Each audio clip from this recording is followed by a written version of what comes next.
Welcome to In Focus, I'm Frank Romer. In this review, I'd like to talk to you about the brand new Atomos Ninja Star. And what this is it's a portable video recorder that allows you to record a signal coming from your video camera in a high-end codec called ProRes. This portable recorder utilizes three flavors of that codec: ProRes HQ, ProRes 422, and ProRes LT. All three are outstanding codecs, and they are far better than the native codec in most cameras.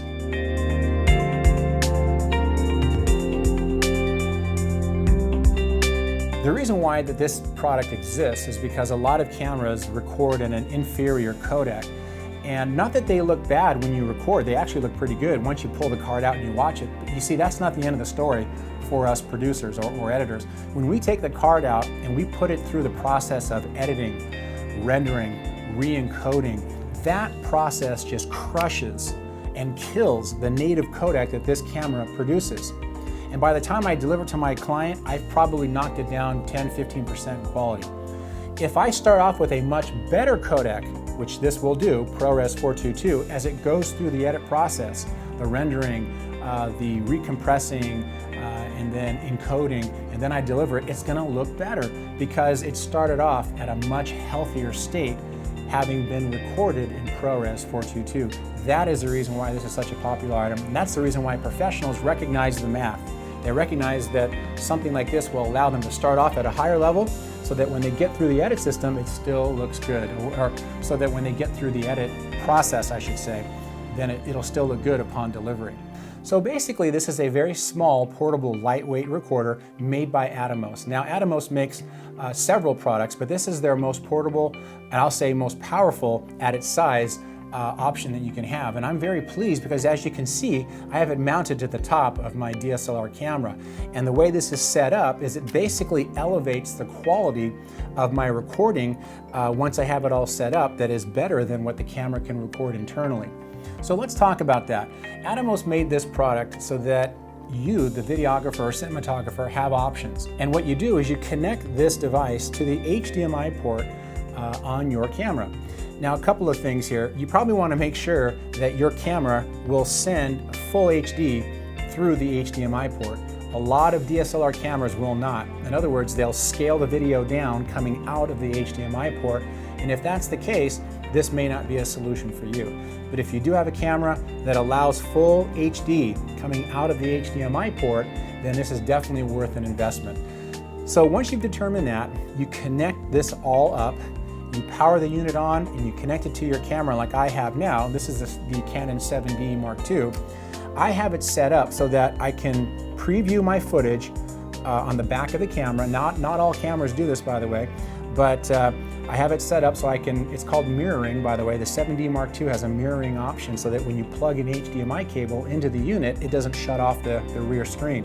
And when this is connected, also in the menu of my 7D Mark II is the option to trigger the Ninja Star. So when I push record, like I'm going to do now, let's do that, you'll notice that there's a little blinking red light here. It triggered the Ninja Star.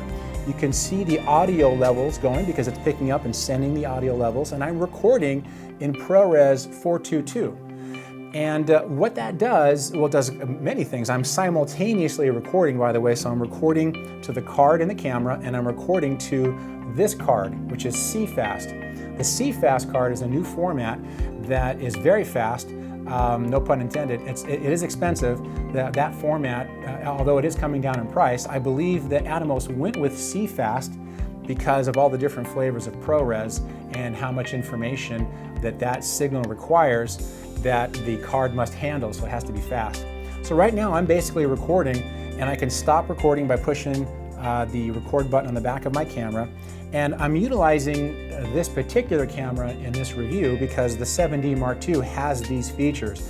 I can review the footage on the back of my camera while I'm shooting, and I can trigger the Ninja Star. If you don't have either one of those, though, that's not a deal breaker. You should still consider getting the Ninja Star. Here's why. If you want to start recording on the Ninja Star, simply push the record button and you're good to go. It'll start to record. On the right here, there are two micro HDMI ports. There's a micro HDMI in and a micro HDMI out, which allows you to connect the out to a monitor.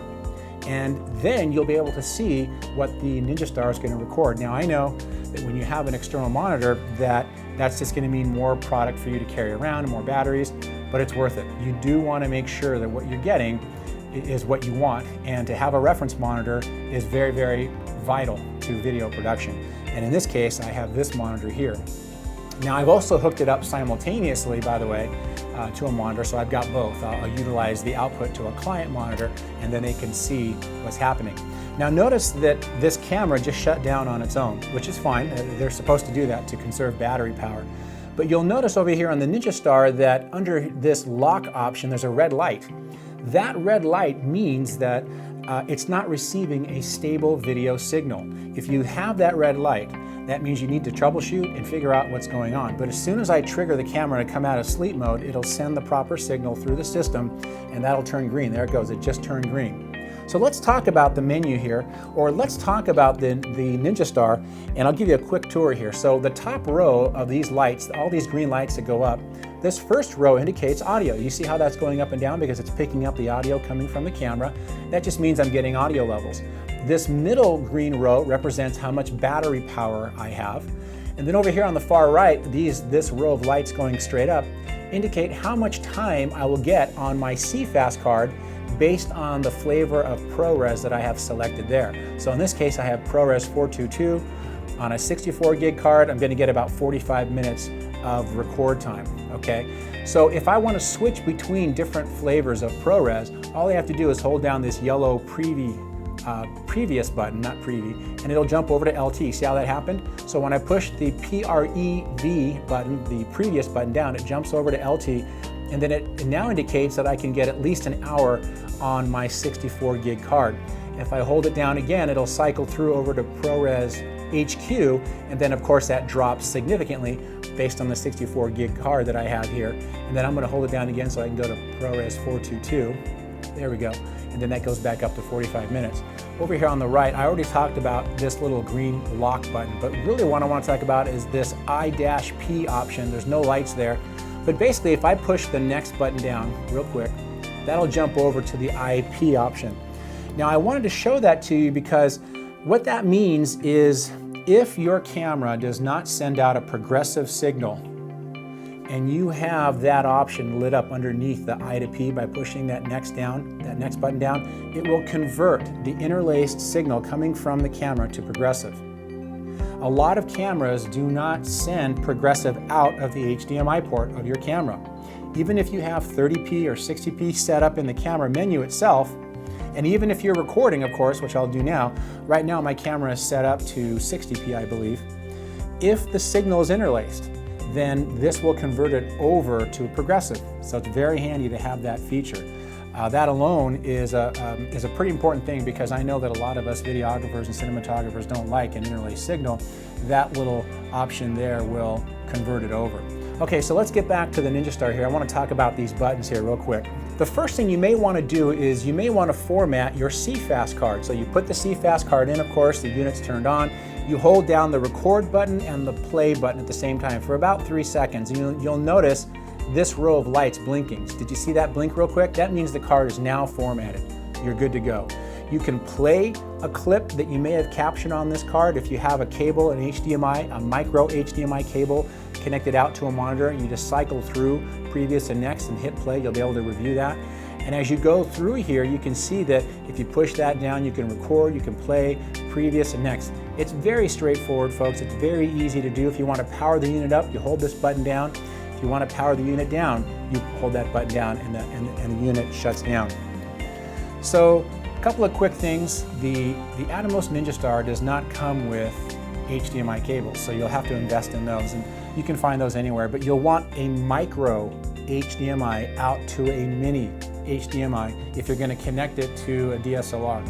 If you have a camera that has full HDMI port, then you'll need a micro HDMI to a full-size HDMI to utilize this with a camera that has a full HDMI port. I know that this is a product that I can use. In fact, I'll be using it for quite some time because I do prefer ProRes 422 as my recording format. That's the reason why professionals recognize the math. They understand that if they utilize a unit like this to capture their footage in originally, and then they put it through the process of editing, compressing and re-encoding and then delivering the product, they'll know that that product's going to look better because they started off at a much higher level with this product, the Atomos Ninja Star, compared to what the native codec in your camera will do. That's the reason why that's going to be so popular, and that's the reason why companies like Atomos, Blackmagic, they utilize that ProRes codec. So that about does it for me. I appreciate your time. I'm Frank Romer. Thanks for watching.